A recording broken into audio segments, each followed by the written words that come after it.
pessoal, bom dia para quem está online, boa tarde, boa noite para quem vai assistir depois. Eu espero que as nossas reflexões estejam contribuindo, né? Se não para o nosso trabalho, para o trabalho de vocês, pelo menos para a gente repensar a nossa vida enquanto indivíduos, enquanto sujeitos dessa história que se chama vida.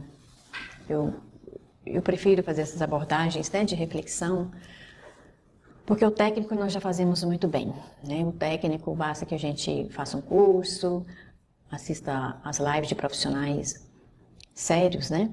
Renomados, que nos trazem conhecimentos técnicos, mas nós ainda estamos aprendendo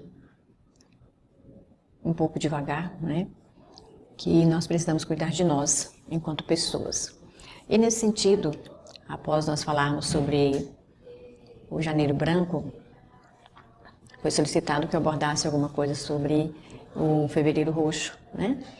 Que para nós que trabalhamos na saúde, a gente tem um calendário estabelecido pelo Ministério da Saúde com algumas datas mensais bastante interessantes, como sendo uma forma de lembrarmos da saúde física, dos cuidados necessários.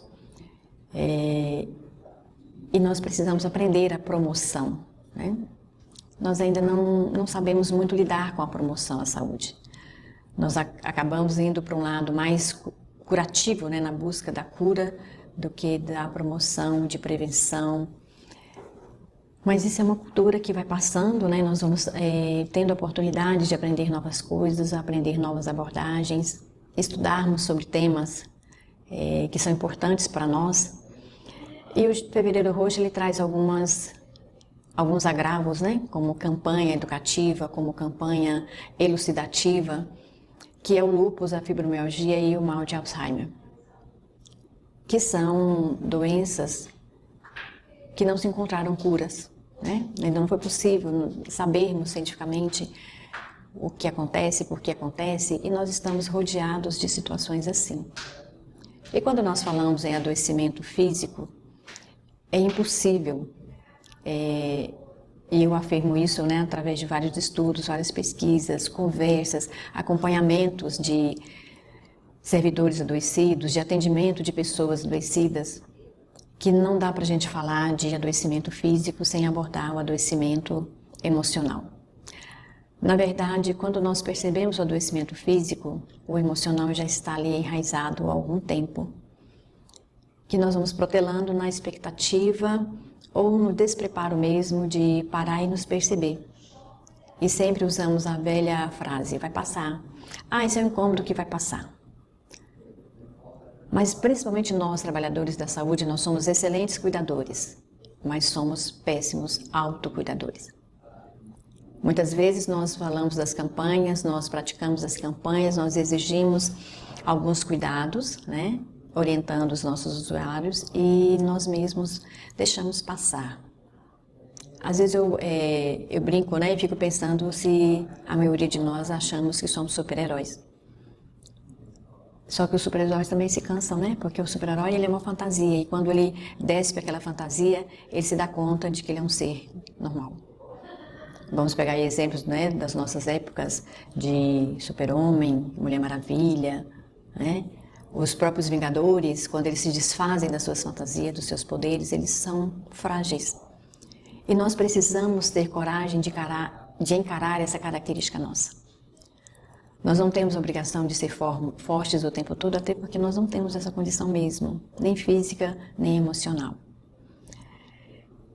E hoje eu quero parar um pouquinho para a gente pensar sobre essas pessoas que adoecem e também sobre as pessoas que cuidam desses adoecidos.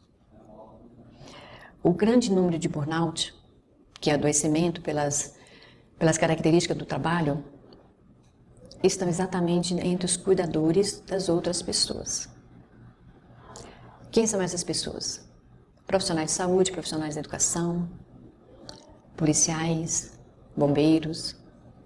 São sempre pessoas profissionais que escolheram uma atividade que é cuidar do outro. E por isso nós achamos que nós somos super-heróis, porque cuidamos do outro. Mas nós também precisamos de cuidados. Provavelmente alguém que vai ver essa fala nesse vídeo depois, ou conhece ou é alguém que cuida de uma pessoa com mal de Alzheimer. É muito difícil. É muito difícil você lidar com uma pessoa, cuidar de uma pessoa que ela não sabe nem quem ela é e muitas vezes ela não sabe quem é você. Você que é filho, esposo, esposa, eles esquecem, né? Eles passam a não ter mais uma conexão. Quem sofre de fibromialgia também não é fácil. Algumas pessoas falam, não, as dores diminuíram, tem algum remédio para isso, tem uma homeopatia para isso, mas são pessoas que também sofrem muito. E aí fica o questionamento, eles entram em depressão pela dor que não tem cura ou eles são extremamente doloridos e sensíveis por um processo depressivo? Então não tem como nós separarmos, né? Se nós pensarmos nas pessoas que têm o lúpus, são pessoas que adoecem muito fácil, são extremamente sensíveis a qualquer mudança climática, tem mudança de ambiente e nossos ambientes estão cada vez mais poluídos em todos os sentidos. Nós temos indústrias demais, fábricas demais, produtos demais, das mais variadas possibilidades de cheiro, de sabor, de pigmentação, que acaba também trazendo muitos agravos para essas pessoas que sofrem de lúpus. E nós temos muitos colegas dentro da saúde. E são pessoas altamente sensíveis, porque o próprio manusear medicações, seja elas de qualquer componentes, é um agravo para essa pessoa. Então são pessoas que precisam de readequação de função, são pessoas que buscam um local que seja mais possíveis, né, de trabalhar sem adoecimento. E aí nós esquecemos das pessoas que não têm essa classificação dentro dos meses das campanhas do Ministério da Saúde. Muitos de nós não temos na família ou não desenvolvemos alguns agravos desses. E aí, como é que fica a nossa saúde? Se nós olharmos para essas duas fotos, né, para essas duas figuras, nós vamos ter uma campanha e nós vamos ter duas pessoas se acolhendo. Nós não estamos sendo bons de acolhimento com as outras pessoas e principalmente conosco. Aliás, a gente nem sabe como é que se acolhe, como é que se ama, como é que se respeita. O tempo todo vocês vão ouvir eu trazendo essa abordagem, porque ela é repetitiva mesmo. E a gente fala assim, nossa, eu já ouvi isso outras vezes, já vi. Mas a gente está ouvindo e não está colocando em prática, nós não estamos agindo. Então precisa que se repita. Nunca se falou tanto em autoconhecimento. E nós só vamos saber se nós estamos precisando, nesse momento, de sermos acolhidos, de sermos amados, de sermos respeitados, se nós nos conhecermos. Conhecermos a nossa essência, o que nos deixa sensibilizados, o que nos deixa cansados, o que nos deixa chateado. Qual é o meu limite? E muitos de nós estamos medindo os nossos limites pela carga horária de trabalho que nós conseguimos cumprir. Só que a gente não dá conta de manter essa qualidade durante muitos anos. Se enquanto eu estou jovem eu preciso investir, eu quero fazer uma casa dos meus sonhos, fazer uma série de coisas, eu também preciso cuidar da minha saúde porque eu não vou ser jovem o tempo todo.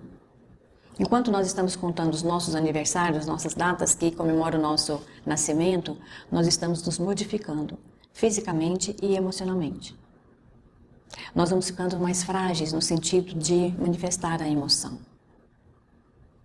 E muitas vezes nós esquecemos disso. Então nós precisamos nos acolher. Nós precisamos nos sentir bem no sentido de conviver conosco. E muitas vezes nós terceirizamos os nossos problemas como se todas as outras pessoas fossem culpadas e responsáveis pelo nosso mal-estar, pelas nossas dores. Mas não são as outras pessoas, somos nós. Alguém pode ter ocasionado uma dor em mim, mas cabe a mim administrar esse fato e conviver da melhor maneira. Porque uma hora eu preciso encarar esse fato de que eu preciso me livrar dessa dor e seguir minha caminhada. É um processo fácil? Não, muito difícil. Para alguns, beira o impossível, mas nós precisamos nos reconstruir a partir de. Então, quando nós nos acolhemos, nós vamos lembrar, sim, das campanhas de cuidados com a saúde. E aí tem uma frase nessa campanha que eu achei muito importante. Essa campanha ela é lembrada por essa frase: se não houver cura, que no mínimo haja conforto. E quando eu li esse texto, quando eu li sobre a campanha, essa frase me chamou muito a atenção. Porque nós podemos pegar essa frase e aplicá-la em todos os fatos das nossas vidas.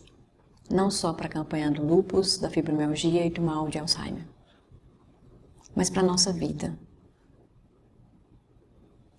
Mas precisamos também entender o que eu estou chamando de conforto. Porque se conforto para mim é um sofá super fofinho, que me acomoda, que eu não fico deitado torto, sentada torta, é uma definição de conforto. Se eu quero morar numa casa super clean, com todos os móveis que eu planejei, que eu tranquilamente.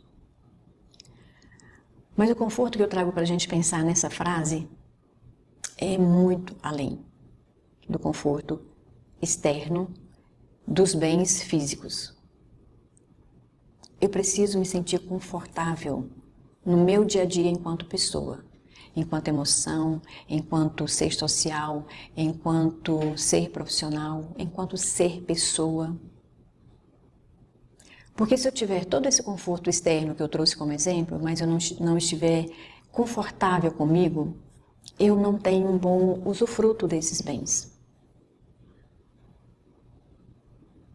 Então nós precisamos lembrar o que eu estou chamando de conforto. Porque se nós pararmos para pensar nessas 3 doenças que encabeçam a campanha, nós vamos falar de medicação, nós vamos falar de alimentação, nós vamos falar de atividades físicas, de meditação, de introspecção no sentido de se perceber.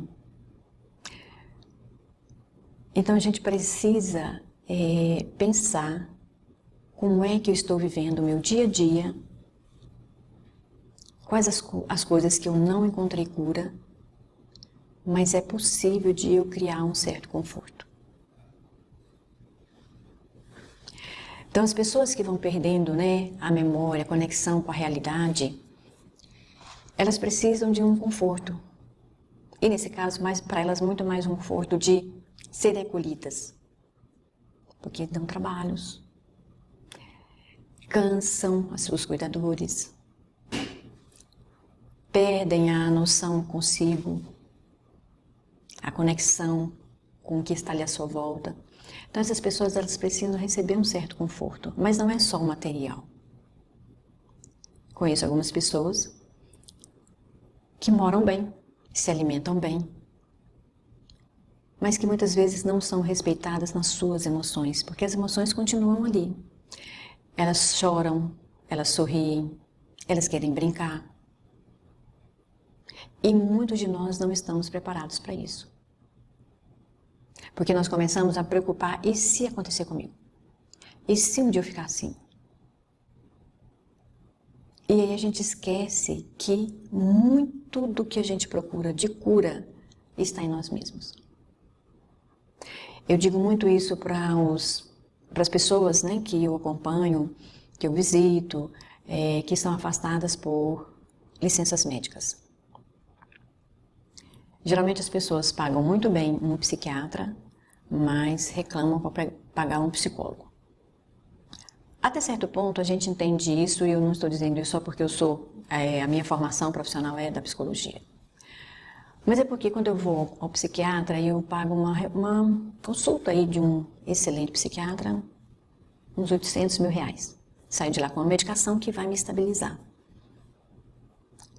Só que o meu emocional, ele só deixou de manifestar de uma forma mais chamativa porque eu saí de uma crise neurológica que tem a ver com o meu componente físico, com o meu estresse cerebral. E eu pago uma consulta uma vez, daqui a vezes nos 60 dias, 90 dias. O psicólogo eu preciso pagar quinzenalmente, porque dependendo, eu preciso de uma sessão quinzenal. ou dependendo dos casos, até uma semanal, até que se estabiliza, né, a minha projeção dessas emoções, desses conteúdos que estão embutidos internamente e eu vou tomando conhecimento deles. Então esse é o processo que separa o tratamento psiquiátrico de um acompanhamento psicoterápico. E às vezes nós precisamos lembrar disso. É muito caro. Mas a saúde psicológica, ela é tão importante quanto a minha saúde física. Uma não existe sem a outra, elas coexistem. Nós somos essas duas partes, mesmo que a gente queira separá-las e tratar mais de uma, talvez eu consiga tratar mais de uma e eu espero, né, uma diminuição daquele mal-estar. Mas dependendo de como eu lido com essa cura de uma parte, a outra parte está adoecida e ela vai se manifestar, sim.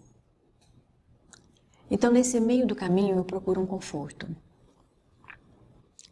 Quando eu acompanho os nossos colegas, né, que precisam desse acompanhamento do SESMIT, que é o setor de segurança e saúde, né, que a gente tenta, pelo menos, amenizar as dores, a gente percebe uma ruptura de conexão das pessoas. E quando nós rompemos a conexão nossa conosco, fica muito mais difícil o tratamento. Aí eu não tenho nem o conforto. Eu estou buscando uma cura, mas eu não estou desenvolvendo, eu não estou propondo um conforto. Como seria isso? E é uma tarefa delicada, desafiadora, porque nós estamos tratando de nós. Porque quando nós tratamos do outro, a gente dá medicação, faz as prescrições necessárias, as medições necessárias, cumprimos o nosso papel. Essa pessoa fica lá quietinha, em repouso, né? Ou se está fazendo alguma tarefa, ela está medicada. Quando é conosco, nós não paramos para fazer isso.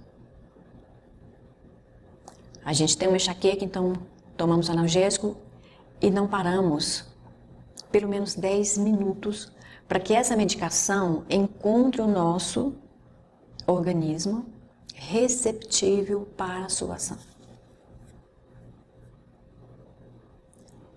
E aí a gente não deu tempo, nem percebeu se a medicação fez efeito ou não. Imediatamente eu tomo outra. Então eu estou buscando uma cura para o meu mal-estar, que naquele momento é enxaqueca, que é uma dor insuportável, uma coisa que irrita, que a gente fica agressivo, nos tira do eixo, né, central de estabilidade, de bem-estar, mas eu não ofereci um mínimo de conforto, que seriam esses 10 minutos, de parar, relaxar a nossa musculatura, os nossos batimentos cardíacos entrar numa frequência estável, desacelerada, para que essa medicação haja no nosso organismo e a gente perceba o resultado. Um exemplo simples que nós não prestamos atenção. Quer ver uma outra coisa? Alimentação.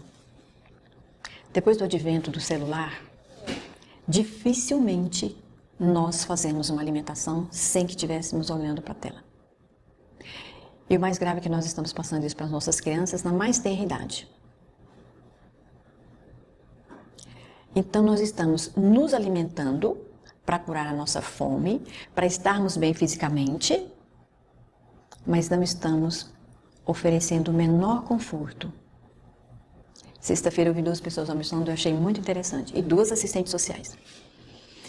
Elas duas estavam almoçando e uma delas estava, né, respondendo mensagem, enviando mensagem. Aí a outra falou assim: fulana, para com esse celular, desliga esse celular, tira esse celular da sua mão, você está almoçando. E eu achei interessante que são 2 pessoas da mesma categoria profissional. Ela falou, aí essa que chamou a atenção disse assim: eu me desligo facilmente do celular. Eu falei, que bom. Às vezes ela desliga tanto que às vezes preciso conversar com ela, ela está desligada mesmo. E não é desligar o aparelho, é você se desligar daquele aparelho. Então, naquele momento, nós não estamos oferecendo conforto para o nosso cérebro registrar o alimento que nós estamos ingerindo, porque tudo se processa no nosso cérebro. Nós vamos comendo, daqui a pouco está com fome. Porque a gente não registrou uma saciedade. Isso é o mínimo de conforto. Nós já falamos aqui há um tempo, né, sobre pelo menos os 10 minutos entre uma tarefa e outra. Se eu estou me deslocando para fazer uma outra coisa, eu parar 10 minutos para que o meu cérebro, o meu organismo desligue daquela tarefa anterior para eu assumir a próxima. A gente não faz isso. Quem se desloca aí de um local de trabalho para o outro, às vezes tem um espaço de tempo, mas não é praticado com conforto. Ou estou dirigindo, brigando com o motorista da frente, do lado, ou estou aceleradíssima porque eu estou atrasada para assumir o outro comando, ou eu saio de um trabalho e estou correndo para ir buscar o filho na escola ou na casa do amiguinho, que a mãe do amiguinho era a semana dela pegar o meu filho junto com dela. Então esse momento de conforto, ele não existe. Ele existe um espaço entre uma tarefa e outra, mas não tem esse parar e pensar. Nós estamos literalmente ligados no piloto automático. E isso não é legal. Porque tudo isso, quando a gente não tem a cura com o conforto ou tenta buscar só um dos dois, nós vamos ter uma interferência nesses 4 componentes nossos. No físico, no mental, no emocional e no espiritual. Alguma coisa não vai bem em algum deles, quando não nos 4 componentes. O que não é muito difícil, porque são partes que nos complementam e que nós precisamos ter consciência disso. Então, quando a gente volta lá no texto da campanha do Fevereiro Roxo, né, a gente para e pensa, essa frase pode interferir em outras coisas. E ela pode ser interpretada de muitas maneiras. O que nos chama a atenção é que muitos de nós, trabalhadores da saúde, não estamos fazendo essas interpretações. E quando nós fazemos de uma forma externa. Então a gente só pensa no externo. Na estrutura física, que não é boa, nos EPIs que a gente não tem com qualidade, nas ordens colocadas, né, de cima para baixo, sem avaliar qual vai ser a consequência daquela ordem, equipes faltando RH, isso tudo é externo. Ele vai responder no nosso componente interno? Sim. Então eu preciso estar sempre preparando o meu conteúdo interno, a minha estrutura interna, para que esse choque externo não me adoeça. Muito. Às vezes dá uma adoecidinha, tem dia que a gente está meio cansada, está meio irritada, está descrente da vida, está descrente de tudo. Mas é um mal passageiro. É algo que faz parte da nossa emoção, do nosso dia a dia, mas que nós conseguimos ainda perceber que é possível trabalhar da melhor maneira que eu conseguir entregar a minha tarefa para o outro. E esse outro primeiro sou eu, porque eu tenho que estar inteira no que eu estou fazendo, senão eu vou entregar um produto que não tem a qualidade que o próximo está aguardando. Seja esse próximo meu colega de equipe, seja ele o meu usuário da saúde do SUS. Então, quando nós chamamos atenção para esses 4 componentes, é para nós olharmos e percebermos que nós somos feitos dessa forma. Se eu estiver mal em algum deles, os outros 3 vão sofrer reverberações, vão sofrer consequências. Se nós voltarmos um pouquinho em quem sente a fibromialgia, né? São pessoas altamente agressivas, irritadas e deprimidas. Porque não tem coisa pior do que a dor para fazer isso para nós. Porque tudo que você vai fazer, ou tem vontade de fazer, dói em algum lugar.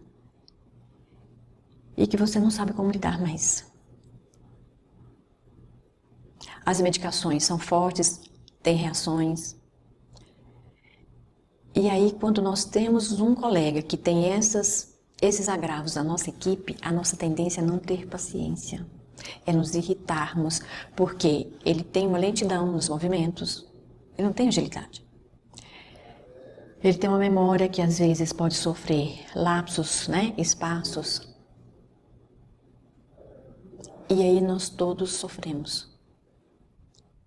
Então tem coisas que nós estamos lidando muito bem, ou próximo do muito bem, com o usuário externo, mas a gente não consegue lidar bem quando nós temos um colega que tem esses agravos. E todos nós estamos propensos a isso. Eu trabalho com uma pessoa que tem a síndrome de Hashimoto e muitas vezes eu me pego assim, me freando para ter um pouquinho mais de paciência com ela. Porque eles têm alteração de memória, tem desconfortos gástricos, tem dia que o estômago não tá bom, tem dia que não sabe o que quer comer, se come passa mal, a reação da medicação. Já trabalhei com colegas que têm lúpus. E isso vai despertando em nós, nos conhecer, de falar, peraí, eu sou extremamente acelerada, mas então como é que eu vou trabalhar com essa pessoa? Porque a gente não pode desprezar ou desrespeitar os nossos colegas. E muitas vezes nós encontramos isso dentro das equipes. As nossas equipes de estratégias estão muito adoecidas. E nós precisamos cuidar um dos outros e de nós mesmos. Por uma série de questões externas, sim, nós estamos trazendo ao longo dos anos defasagem mesmo no nosso trabalho da saúde. Passamos por uma pandemia, estamos sofrendo ainda as consequências e eis que o vírus está aí novamente. Mas nós não podemos nos entregarmos, já que está todo mundo adoecido, também estou nem aí. Não é legal para nós, não é bom. Porque nós começamos a ter sofrimentos mentais e emocionais muito pesados. Então, antes que a gente piore a nossa situação, nós precisamos lembrar dessas 4 palavrinhas: físico, mental, emocional e espiritual. Nós temos que nos programar para termos esse conforto, mas não esperar que esse conforto venha de fora. Esse conforto ele é construído por nós, dentro de nós. Os 10 minutos de pausa, as respirações, saber que eu não consigo fazer 70 horas semanais por muito tempo. Lembrar que eu não consigo sair da estratégia para o plantão noturno, ou sair do plantão noturno e chegar na estratégia. Ou sair da estratégia e ir para Brasília, para Senador Canedo, né? Porque nós vamos abrindo mão do conforto interno por um conforto externo e não reparamos o vácuo que fica entre esses 2 conceitos de conforto. É um vácuo muito profundo. Eu não diria um buraco negro, porque o buraco negro tem alguma coisa lá dentro, a gente aqui não conhece ainda. Mas fica um espaço que nós não sabemos mensurar. E aí nós começamos a não ter cura para algumas coisas. Mas aí então nós precisamos construir algum conforto. Fica a dica para a gente pensar. E aí eu pensei em algumas coisas enquanto lia alguns autores, né? E eu sigo a doutora Ana Quintana, que escreve, né? Ela é formada e está formando pessoas para os cuidados paliativos.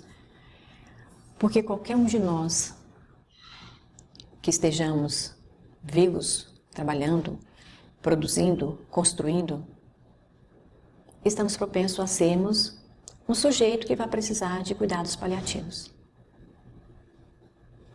O que são cuidados paliativos? É alguma coisa que enquanto eu não morra vai se fazendo, né? Porque o paliativo, ele vai sofrendo algumas deformações, né? Vou usar essa palavra, deformações no conceito, e fica parecendo que é uma coisa feita de qualquer jeito, mas não é. Então, quando eu comecei a estudar essa médica e fui lendo o material, os livros que ela escreve, acompanhando os cursos, eu percebi que qualquer um de nós precisa de cuidados paliativos. O paliativo não é uma coisa feita de qualquer jeito ou porque não tem mais o que fazer. Muito pelo contrário. Nós precisamos de, no dia a dia, usar algo paliativo para conosco. Isso é um conforto. Geralmente, quando ela fala dos cuidados paliativos, ela está falando daqueles pacientes que não têm a cura mais possível. Eles estão internados ou estão em casa acamados, eles não têm mais a cura. Mas eles precisam de cuidados paliativos. Isso gera um conforto. E tem depoimentos muito interessantes. Para quem tiver interesse, leia os livros dela. Acompanhe a fala. Ela fala do nosso envelhecer, que é um cuidado paliativo. Se eu não tiver cuidado com o meu envelhecimento, eu vou chegar lá uma pessoa amarga, doente, dependente das outras pessoas e com muita raiva de mim porque eu estou dependendo de outras pessoas. Mas nós somos dependentes de outras pessoas, mesmo jovens. Aliás, a vida inteira nós precisamos dos outros. Então não vamos pensar que nós estamos ficando envelhecendo e nos tornando inúteis. É o que eu faço com o meu dia a dia, é o que eu faço por mim que vai me mostrar como vai ser a minha velhice. Eu posso ter uma velhice ativa. Hoje todas as redes sociais, amanheceu falando sobre o Abílio, que era assim um exemplo de empreendedorismo, o Abílio Diniz. Chegou aos 87 anos, ativo. São casos raros, sim. Não é 90% da população que vai conseguir chegar, né, com essa altivez, com essa facilidade, né, na velhice. Mas cabe a nós ir construindo esse dia a dia de uma forma que eu chegue menos doente, menos dependente. A gente precisa parar e pensar nisso. Nós fazemos parte de um processo imediatista para tudo. Tudo nosso é agora. Então, esse tudo é agora, nós começamos a adoecer muito rápido. Porque quando tudo nosso é agora, nós aceleramos a nossa corrente sanguínea pelos batimentos cardíacos, nós aceleramos o nosso envelhecimento de músculo, nós envelhecemos os nossos órgãos. E a gente não dá conta disso, de como nós estamos lidando. Então, quando as doenças graves acontecem, e essas três são delas porque não tem cura, principalmente o pessoal que trabalha com a estratégia da família, eles têm muito contato com esses casos. Eu trabalho com 2 nutricionistas que eu falo assim, vocês o tempo todo estão lidando com a morte. Até nisso nós precisamos nos preparar. Porque somos nós. Nós também iremos morrer. De que forma? Como é que vai se dar esse processo? Porque vocês estão o tempo todo com pessoas acamadas, com pessoas que dependem de alimentação especial.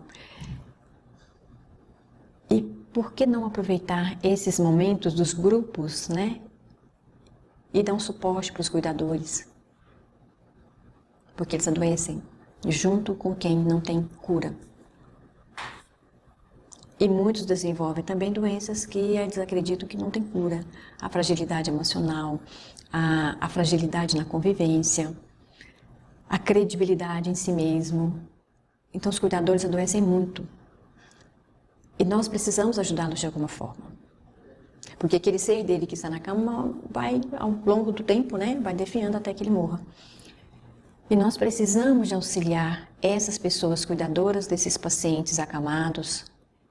Só que nós não sabemos como, porque nós repetimos conceitos, nós não vivenciamos eles. E isso tem me chamado a atenção para a minha pessoa mesma. De algum tempo, uns 2 anos, eu tenho começado e sempre olhando para mim com um olhar diferente. Eu costumo brincar que envelhecer tem as suas vantagens, você começa a mudar o jeito de você olhar a vida. E trabalhar com o SESMID também foi mudando os meus conceitos para que eu falasse com as pessoas, mas que eu estivesse vivenciando isso. Então, para nós falarmos de saúde, nós temos que nos esforçar para vivenciar essa saúde. Sabendo que nós vamos ter agravos, mas que esses agravos sejam menos agressivos para nós. Para que a gente tenha essa possibilidade de não sofrer tanto. Porque sofrer nós vamos. Sentir dores nós vamos. Mas que isso a gente vivencie, experiencie, sabendo que é uma passagem por qual todos nós vamos passar. Mas para que a gente construa um certo conforto para isso. Para a gente não se tornar uma pessoa amarga quando a gente não tiver mais jeito para fazer as coisas que a gente gosta de fazer. Sempre que eu vou conversar com alguém adoecido, a gente vai ouvindo, até a pessoa dizer que não, mas é que eu estou só aqui que eu adoeci, no meu outro trabalho eu estou... Aí eu já ligo, né, as minhas antenas de percepção. Não tem como eu adoecer só num local de trabalho. Porque aí já é um outro agravo de personalidade, que é outro assunto, outra coisa, porque senão estou agindo de duas formas diferentes, e isso é um agravo psicológico. Eu não tenho como adoecer num trabalho e não adoecer no outro. Eu não sou duas pessoas. Eu posso ter situações em um local que me desperte emoções diferentes. Eu posso chegar no outro e ter outras emoções. Mas vai chegar no momento que essas emoções elas são as mesmas nos dois lugares, porque eu não tenho como sustentar o tempo todo. No local eu estou ruim, no outro local eu estou bom. O desgaste de energia é muito grande. Então o que eu faço quando tudo está muito ruim, mas eu preciso de um conforto? Gente, eu preciso chegar no final de semana dos meus trabalhos, eu tenho que construir algo que seja bom para mim estar na minha casa. Se eu não estou conseguindo fazer isso, peça ajuda profissional especializada, porque o agravo está maior. Se eu não tenho satisfação, se ficar em casa não me dar prazer, eu não encontro nada para fazer na minha casa que me dê uma satisfação, que eu não tenha esse conforto, por favor, procure ajuda, porque está começando a ficar difícil de você perceber a sua conexão consigo. Nós precisamos conectar conosco da mesma forma que a gente conecta com o WhatsApp, com o nosso smartphone. A gente precisa desenvolver isso, né? Então, quais as estratégias? Primeiro, eu vou aceitar a situação, porque se eu ficar brigando com a situação, querendo reverter uma situação que não existe reversão, eu vou sofrer muito mais. É uma atitude fácil? Não, é muito difícil. Nós aceitarmos que nós estamos doentes, que é uma doença que não vai ter cura, aceitar que eu não tenho a mesma agilidade de 30, 40 anos atrás. Eu preciso aceitar isso, eu preciso construir na minha memória o que ficou de bom de 30, 40 anos que me fez chegar aqui como eu estou hoje, para que eu não adoeça e não fique numa posição de desconforto e de achar que eu estou ficando inútil. Porque a nossa utilidade ela não pode ser medida somente pela minha carga horária de trabalho. Comece a pensar nisso. Eu não posso ser uma pessoa útil só porque eu consigo fazer 60 horas semanais, 80 horas semanais. Porque isso vai passar. E a minha utilidade enquanto pessoa não pode acabar com isso. Eu tenho que ser, no mínimo, um exemplo útil de coisas boas. Isso nós temos que construir ao longo do tempo. Dia desse eu ouvi de uma senhora, num trabalho voluntário, ela fazia boneca de pano. E a artrose, né, as mãos foram ficando tão enrijecidas que ela realmente não consegue mais costurar manualmente. E ela virou para o nosso grupo de trabalho e falou assim, não me deixem inutilizada, me deem alguma coisa para fazer. Então aquilo fez com que nós olhássemos para ela de uma forma diferente, não como uma coitada que não consegue mais fazer boneca de pano, mas de alguém que pode ser útil numa fala, numa contação de história, contar casos. Isso é uma situação de conforto. Ela não vai ter a cura para a artrose das mãos, mas ela pode ter um conforto fazendo outra coisa. Como nós. Nós podemos, por exemplo, usar um exemplo aqui que é básico, né, nas unidades. Sala de vacina. As pessoas começam a se sentir extremamente agressivas porque não dá conta mais de lidar com a sala de vacina. Tá, mas o que você dá conta de fazer? Enquanto profissional, enquanto pessoa. A nossa questão é que nós não aceitamos e começamos a brigar com a situação ou queremos reverter algo que não tem reversão. Tem coisas que não tem jeito, né? Nós vamos voltar a ser jovens? Não, nós só vamos envelhecendo. Ah, mas eu sou um velho jovem. Beleza, ok. O que você está fazendo com isso? Para cada descoberta nossa, nós precisamos nos questionar o que nós estamos fazendo. autocuidados. O tempo todo nós vamos falar em autocuidado. Eu preciso cuidar de mim para que eu possa cuidar de alguém. O alguém mais importante numa fila de cuidados sou eu. Um acidente aéreo. As máscaras vão cair. Em quem nós vamos colocar a máscara primeiro? Em nós ou nos nossos parentes? Esse exemplo da máscara eu acho ele fantástico. Porque primeiro eu preciso me proteger para conseguir colocar no outro. Porque se eu estou tentando colocar no outro, eu passo mal antes e não salvo nenhum dos dois. Então a gente precisa saber muito bem o que é altruísmo e o que é egoísmo. A gente precisa conhecer isso e separar muito bem. Porque senão, com medo de ser altruísta, com medo de ser egoísta, eu passo a não cuidar de mim. Cadê o altruísmo? Eu preciso, saber essas coisas. Eu preciso ser altruísta comigo. Eu preciso ter cuidado para eu cuidar do outro. Eu preciso conquistar pessoas para eu ter uma rede social saudável. Alguns dias eu ouvi de uma pessoa, é muito difícil confiar nas pessoas. Eu falei, quais são as pessoas? Quem são essas pessoas? E quais são os assuntos que você está querendo confiar para elas? A gente precisa ter esse crivo. Eu não posso confiar minha vida inteira para uma rede social inteira. Eu preciso do apoio social. Eu preciso ter um amigo, uma amiga daquelas que a gente senta para tomar café junto, que vai no shopping junto, que vai fazer um passeio juntos. Eu preciso desse apoio. Se as pessoas estão difíceis de serem confiáveis, é porque eu não estou sabendo conquistar alguém de confiança. Qual é o meu papel nessa relação também? Não é só do outro. Esse apoio social envolve a minha habilidade de perceber o lado bom das pessoas, de perceber em que elas são boas tecnicamente, de como ela leva a vida social, a vida familiar dela.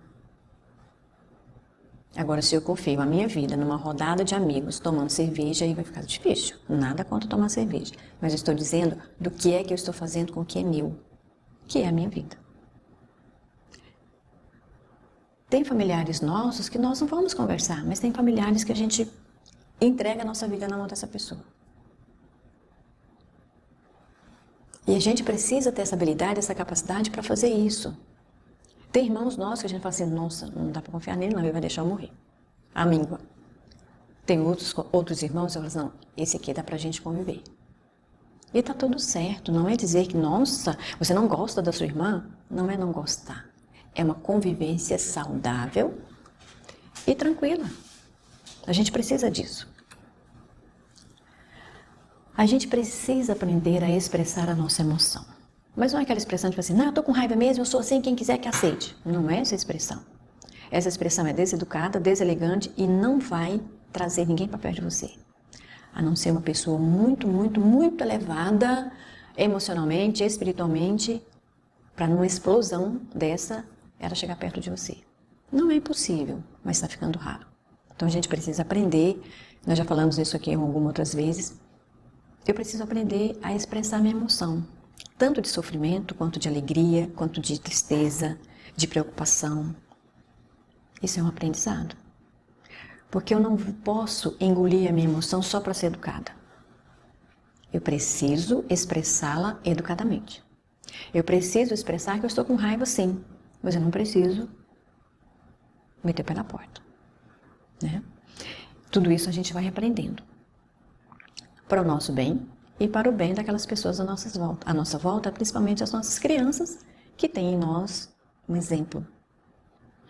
Isso vai gerando um conforto. Quando eu me expresso adequadamente, eu posso até não curar da minha ira, mas eu vou aprendendo que não dá para ser explosiva em todos os momentos, em todos os lugares. E que a minha explosão, ela não vai me auxiliar. Porque eu começo a afastar as pessoas de mim e eu começo a me sentir só para resolver algumas coisas. Porque tudo que nós vamos resolver, nós precisamos de alguém. Não nos esqueçamos disso. Eu preciso ter foco no presente. Porque se eu tenho foco no passado, eu estou em depressão. Se eu tenho foco somente no futuro, eu estou com transtorno de ansiedade generalizada, famoso TAG. E tem muita gente tomando medicação para TAG. Ao ponto de chegar pra gente um parecer técnico dizer, nenhum contato com o público. Não existe nenhum contato com o público, não é possível, a menos que você seja um ermitão. E em pleno século XXI eu acho meio difícil encontrarmos um ermitão. Então a gente precisa saber o que nós estamos fazendo. Com a nossa vida pessoal, com a nossa vida profissional, o que eu estou construindo para mim. Isso é exercício diário. E não é só quando a gente chega em casa à noite para dormir, porque às vezes eu tive um dia tão agitado que eu não consigo fazer isso. Então aprenda a fazer isso durante o dia. Espera aí, essa situação eu resolvo? Não. Dá para buscar ajuda? Talvez. Essa situação eu resolvo? Sim. De que forma? A gente não está mais fazendo essas perguntas, nós estamos impulsionados a resolver uma coisa, uma situação ou um desagrado sem planejamento. E sem eu planejar, as consequências virão e eu não estarei pronta para elas. Aí qual a nossa tendência? Maldizer alguma coisa de alguma forma. Então sempre que sentir-se perdido, sem saída, não fique naquela de que vai passar para procurar uma ajuda profissional. Que seja psiquiatra, que seja psicológica, que seja um fisioterapeuta para dores. Não espere passar. Porque talvez não passe para melhor, passe para pior. Considerando o nosso estilo de vida, não vai passar para melhor, vai ser sempre para pior. Nos inúmeros acompanhamentos que eu faço de profissionais adoecidos, nem 1% está retornando. Por que não retornam? Porque só afastaram do trabalho por um adoecimento, tomaram uma medicação para dor, para estabilização das emoções, mas não entendeu por que aquilo começou. E o único profissional que vai te auxiliar nesse sentido é um psicólogo. Porque ele vai te ajudar a pensar sobre. Por que as pessoas não retornam quando adoecem? Porque elas não querem pensar. Descobrir em nós nossas responsabilidades, em alguns casos, para algumas pessoas, talvez doa mais do que uma artrose, do que mais uma protusão cervical. A dor emocional é uma dor muito, muito sensível. Mas nós precisamos aprender a lidar com elas, porque elas são nossas. Elas estão em nós. Não foi alguém que colocou. Então a gente precisa olhar para a gente com muito amor, com muito carinho, com muito acolhimento. É muito importante a gente fazer isso, gente. E eu não estou dizendo aqui como uma profissional, somente uma profissional que hoje cuida, ou tenta cuidar, ou tenta levar algo de bom para as pessoas. Mas por ela mesma. Não tem outra forma.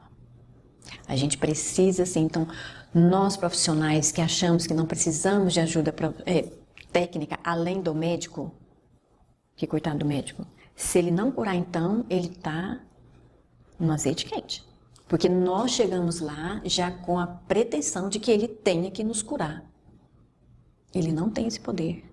Ele tem conhecimento técnico, ele tem um conselho e uma formação que o habilita para uma prescrição de uma medicação.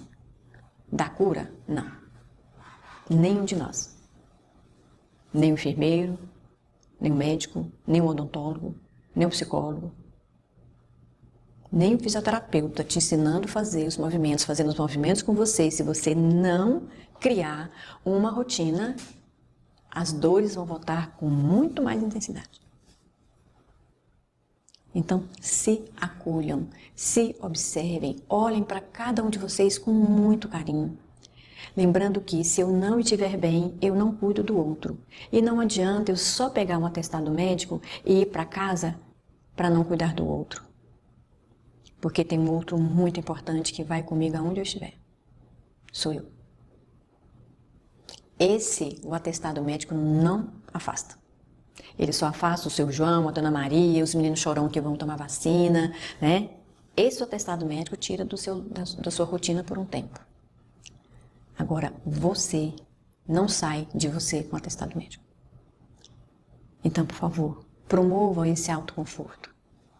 Não deixem só na campanha do Fevereiro Roxo.